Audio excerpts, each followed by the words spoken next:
So Sony has unveiled their DualSense Edge. They're much more professional. Okay, it's not really professional, but like as the name suggests, gives you an edge in any game. They add added buttons at the back that we've seen on other controllers, other, should I say, customized controllers.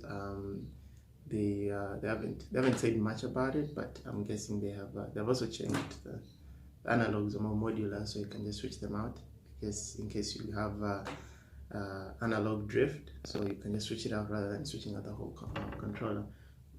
But I'd like to take time to talk about the concerns or thoughts I may have on the whole DualSense for their next gen console.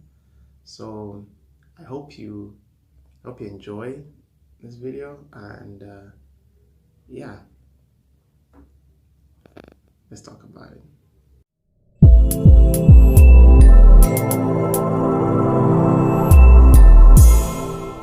Okay. Now, right off the bat, I'm not going to say I hate the DualSense. I'm not going to. I hope whoever tuned in did not think I was an X-boy or PC boy just hating on the guy. Actually enjoy it. It's white, as in not really enjoy it. It's okay. Weirdly to me, I wouldn't say the PS5 the controller is the most exciting. Should I say exciting? Part of the controller, but it's okay. It's comfortable to hold. Now, I was working at a gaming parlor for like a couple of months, like 3 months, so I played with it for that much. And yeah, I wouldn't say I'm the most experienced, but these are just thoughts I just had. I'm not hating on it.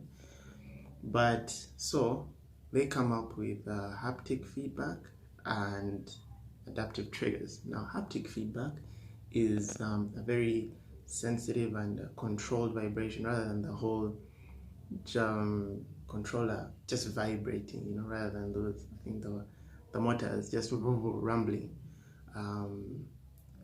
Now it's more controlled, and certain parts can vibrate more than others, so they can give you feels or what's happening in the environment. Like the best example, the best place you can experience this is like Astro World, because it throws you in different scenarios and you see what the controller can do. For example, if Astro is skiing on ice, you'll feel that the sensation, or what you'd think skiing on ice feels like you watch movies and you hear that sound, and now you can really, should I say, feel the sound or just feel that sensation even though you haven't been skiing. Ice skating. Now, or if you're walking in sand, that whole sound, but you feel it, and it's great. Astroworld does it best. Believe it or not, I played Astroworld for like 3 hours while waiting for customers. I was in it. There's no story, there's no word, but I was in it. So anyway, and for adaptive triggers, now the R2 and L2, they can be controlled. Their tension can be controlled, not to be confused with Xbox, the Elite Series. Stephanie, they can either make the pull shorter, medium, or longer. So shorter is like when you want that ta ta ta ta ta ta ta. I have no better way to explain this, but hopefully soon I will. Yeah, so adaptive triggers can try to mimic the tension of a ball. In one scenario I saw, they were showing like the looseness of a web. Then when it gets taut, you feel that. Yeah, and so yeah, that's basically what the DualSense was supposed to do. I think it also had something to do with the speakers had an upgrade from the DualShock 4. Now, yeah, so it was pretty cool. Now, when I was working here at a gaming parlor, I realized one, we had Miles Morales, Call of Duty, and FIFA, and a lot of other games, PS5. But then of all of them, only Call of Duty and FIFA is the one I felt it when I was looking for it. I didn't feel it in Miles Morales, which is a PS5 released game. Now at first I thought, oh, maybe it's for updating, but I was like, out of the box, why wouldn't the game feature all these things, you know? Why wouldn't the game feature haptic feedback or adaptive triggers? Because that's all the games, you know? And I remember kids used to come and ask, hey, I wanted to feel the PS5. Now again, in our country, things were new, so people came to just play the new thing. And I would also be like, might just play Astro World. But obviously there is a list of games or titles you can see beforehand to see if they use them, and sports games are there. FIFA, you can feel it when the players get tired, so the adaptive trigger is much more, it feels loose, it feels tired itself. For Call of Duty, it's also like the tension of a gun. Astro World, it was built for that. Now what I wanted to talk about, the problem with DualSense is I'd wonder, like while I was watching reviews, especially Dave 2D's channel, he asked a very important question. He's like, will developers take it or pick it up? Because at the end of the day, it's not about what this can do, but if it will actually be implemented, right? It's like now PCs can, you can build a PC with 4 slots of RAM, but at the end of the day, which game is going to use all your RAM at the same time? You know, you can give your PC 128 GB of RAM, and there's no game that will do that. There's no game that was going to, I don't think they are dual-threaded games, meaning they take 2 threads at a go so that it's faster or whatnot. It's just the way they're programmed. You know, they're just one, it's not one channel of thingy. So you can have all this potential, but at the end of the day, the adoption is it going to be there? And I kept asking this question, and I remember in PS4, I had a PS4.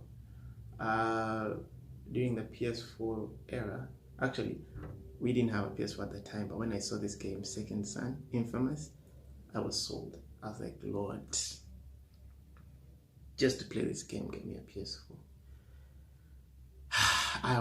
This game was so good looking. It had the best visual, okay, not the best, but like, it had great visuals.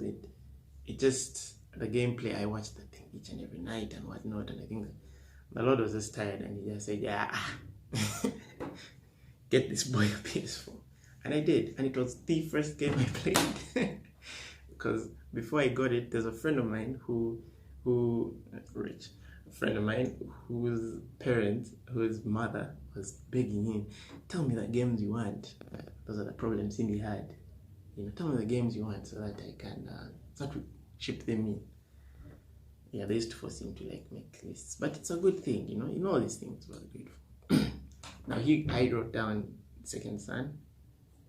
He should get Second Son. Was it? Oh, was it from him? Anyway, that's not the point. So the game was like, it was good. It even had that destructible environment. Now,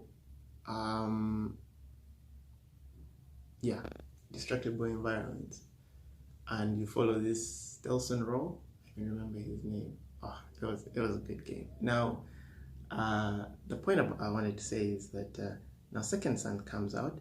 Now it's beginning the era of PS4. Now, and I read or watched somewhere that Sucker Punch, which makes Second Son, which made the game Second Son, and Sony were working together to make the controller. And what came out was a controller that could play Second Son so well. Each and every button you could go through an hour and you've pressed each and every button. And I don't mean pressed by that you needed to thingy a prompt, but you actually need it during gameplay.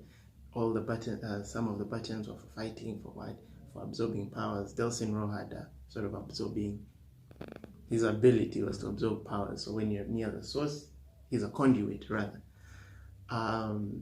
Anyway, we don't have to get into the story. I would maybe for another video. Yeah, so the touch bar, even the light bar had a purpose. The light bar would show which side of the good or bad spectrum you are, you know. It would start out, I think, white, and then slowly, if you're going to the evil side, because Infamous has that good, bad, evil, no? Bad and good, evil and hero kind of dynamic. So the choices you make decide where you're going to go. So it's tainted red, you know, it slowly tends to red if you're choosing the evil options, and slowly goes to blue. So you know where you are, and all those things, which was fun. The whole controller. But the problem was a lot of other games are going to come out, and you're not going to get all these things. Call of Duty, we played Call of Duty, we had Black Ops 4, no, 3. And the only use the touch bar had was maybe to type, but that's a Sony thing. But you press it to check the if you want to check the stats of the game you've played or you are playing, so to see your KD ratio and whatnot. I don't remember using it in FIFA. There are also other games you're like, it's like it didn't exist. And that was its main thing, because even Second Son, you could there was a side quest thing where you spray paint certain stuff, which was cool. Use of the whole controller. Now back to DualSense. Sony has made this, and I think they're going to try their very best. They've obviously put it in their first party games, meaning any game that falls that either is a PS5 exclusive or falls under their first party studios, i.e., Sucker Punch, Insomniac, Sucker Punch, which makes Infamous, which made Ghost of Tsushima, which also has those DualSense features. Santa Monica, which is God of War. I believe Ragnarok will have it. I haven't seen. There's a website that I saw, or you can even search titles that have them, and you test and see. Some have only haptic feedback trigger. Now, at the end of the day, it falls on the developer. Well, the developer put in the extra effort to. Now, again, that extra effort is for PS5s only. It feels like extra work for just a small amount of people, because right now, if someone makes an Xbox game, they can even make an Xbox game for Xbox One, and it will still be played by Series X, meaning whoever, even though they made it, if they made it for Xbox, it will be for Xbox, depending on how they do it. But you get the idea. There's that cross-platform thing, but now it's a specific part of PlayStation people that are able to play it. So depending on what the developer wants to do, if he's making it for PS5 people, then fine. Incorporating these haptic feedbacks, hopefully it even goes with his vision of the game. Your vision of the game, you not particularly make use of the adaptive triggers. It's just extra work. The thing is, will the developers put in that work? Because at the end of the day, they're looking to, one, sell the idea, meaning they have a good idea for a game and they want players to play it. They don't want any restriction, as many players as they can. Secondly is obviously money. You don't want to overinvest into something that won't bring any returns. It feels, now for big companies like, let's say EA, making FIFA, making a specific FIFA for PS5, they might have the money, but I don't know if it's cost beneficial for them. It depends. Now my questions were, is Sony using this to sell more PS5s?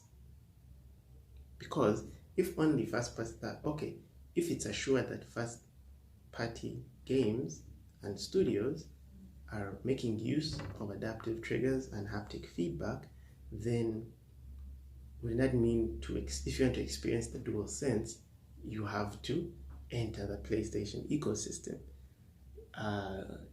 In contrast, you don't have to have an Xbox to play Xbox games. You can have Game Pass,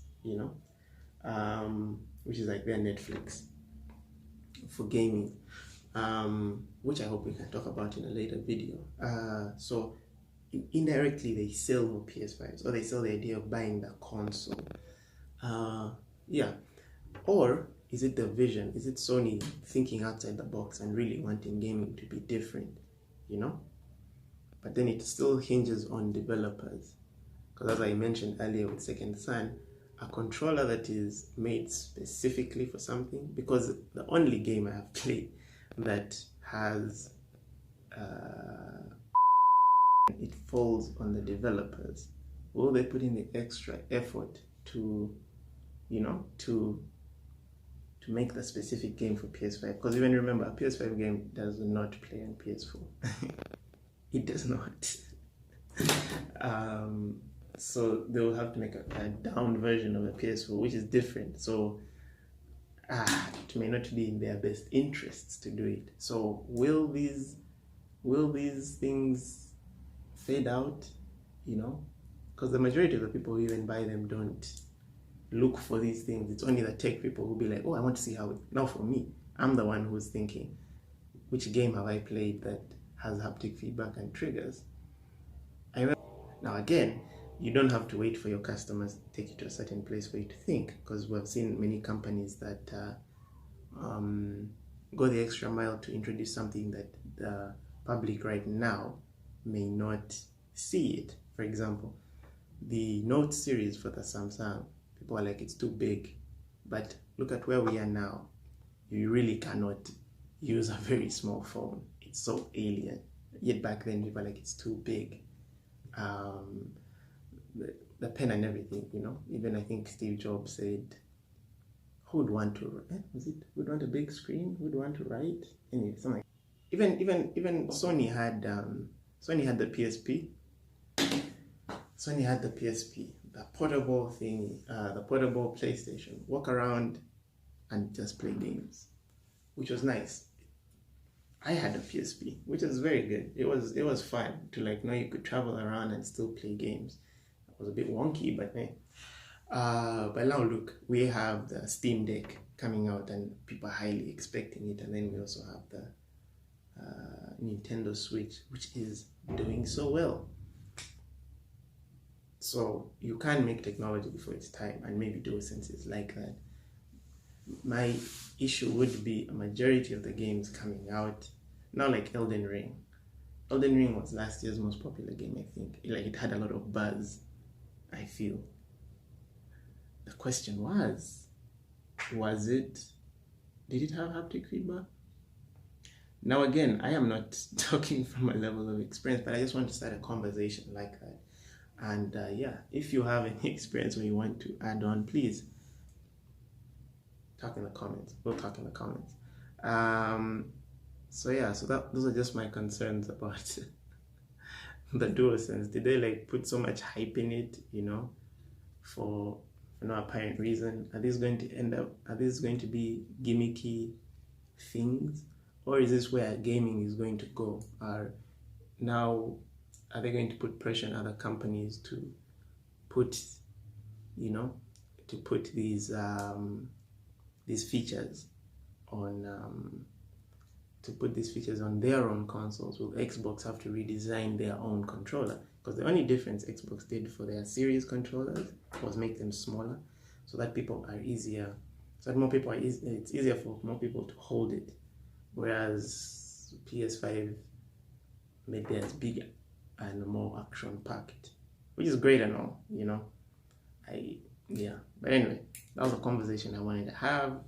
It's not, I don't know if it was that exciting.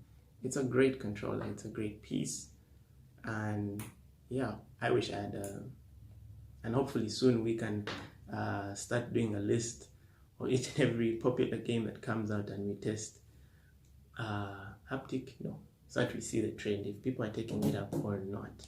What about you? What do you think about haptic feedback? Is it a feature you like? Is it a feature you bought the PS5 for? Is it a feature you're always thoughtful of? You know, like every game that comes out, do you wonder? Or is it just, okay, they did some cool, then yeah. So anyway, I hope you enjoyed yourself. Please like, subscribe, and don't miss, yeah. Let's be vibing. Like, subscribe, and yeah, I've been Cal Francis from Baby Boy Gaming. Again, let's not talk about the name. I'll see you on the next one. God bless.